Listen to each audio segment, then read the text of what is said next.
company. Our company enables on-demand electric vehicle charging station repair.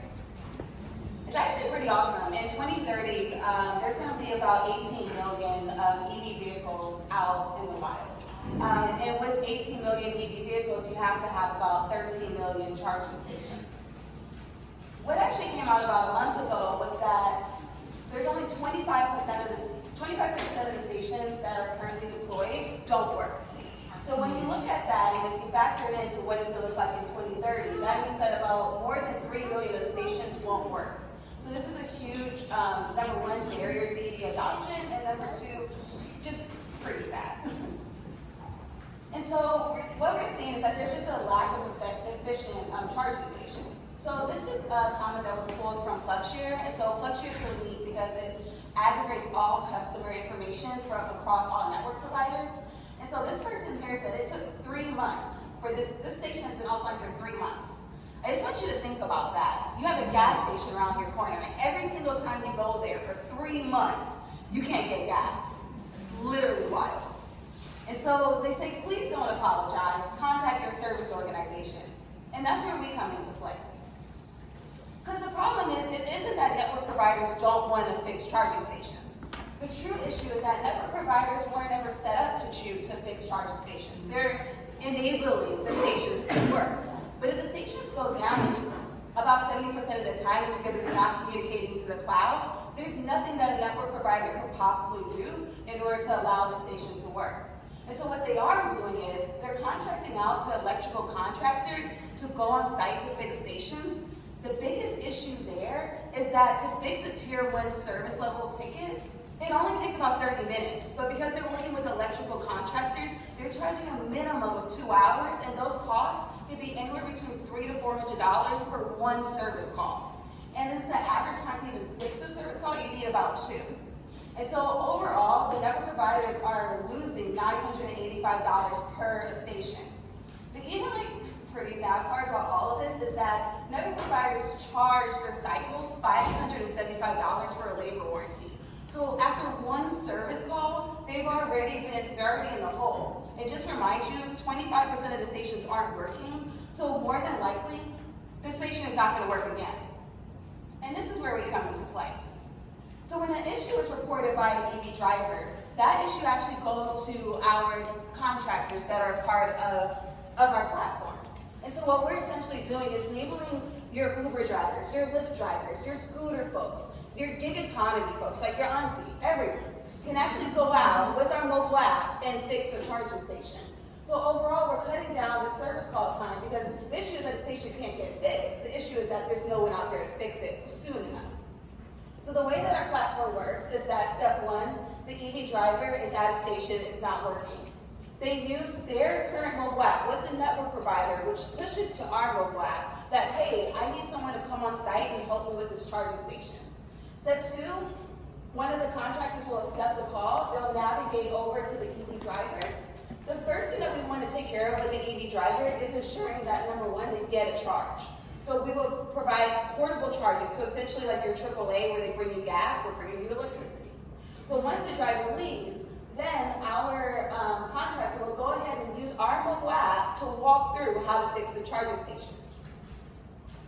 Our business model is that we're doing an annual SaaS contract at $300 per station. And once again, that's actually saving your network providers money because they're paying $575 and it's still losing. And so what we want to do is sign with one major network provider, which most of them on average have about 6,000 stations in their platform. And then we'll charge them $300 per station. In our first year, we'll be able to pick up about $1.8 million. So this is a win-win opportunity. Number 1, for network providers, what they're getting from our service is having someone come on site and hard reset the station. Be on the phone with their NOC engineer, gather more information, clean the stations, commission the stations. And then on the other side, we're actually giving opportunities to your everyday person to gain more money than they would if they were driving Uber or Lyft or charging scooters. And so with that, we provide a value add to the entire EV ecosystem. And I'm pretty excited. So I've been in the industry for about 3 years as a working for a network provider. And I have a great team that we're ready to bring this to market. Thank you.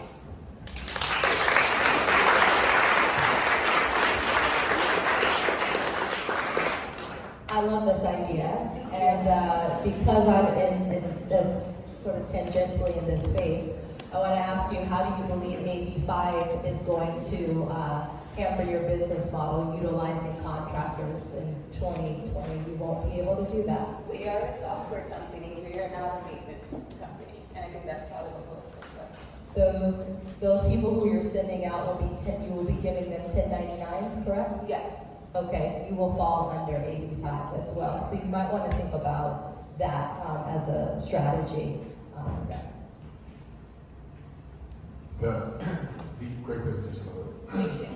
So the individuals that you are contracting, the 1099ers that are working on repairing these EV stations, do these folks have to have some type of technical training or license, or is there any governing body that requires them to have that training in order for them to operate on the station? Right, so for the maintenance program, there isn't one. I'm actually currently building out a maintenance certification for our industry right now with a couple of partners. And so essentially with that certification, I will be able to apply it to the app. The only time you need an electrical contractor is if you have to do a swap out of the station, and that's a tier 3, and that usually happens about 5% of the time, and we wouldn't be having folks do that. But the cool thing is that they will have an opportunity, right? If they're interested in electric vehicles and the clean tech economy, we'll be able to create pathways. If that's what they want to do, then they could. I just saw one slide with the numbers. Visual kind of quickly, can you map? I think it was kind of what it costs to maintain one station, and then what are you paying N number of contractors to kind of be on this platform? Just a little bit more about how that works. So you said to me, so currently, or No. what we'll do? Yeah, what you would do. Like, no, keep going. Right there, no. Back. Right there. So Okay. the annual contract is 300 per station. Right? Yes. So how is that, just quickly, like the cost breakdown, like how you're going to pay the people that are doing it, your cost of medical, just so people can know. Sure. Oh, sorry. So with it being 300 per station, we're going to look at only doing 2 service costs, because the only reason why there's multiple service costs for stations is because people aren't adequately informed on how to fix the station.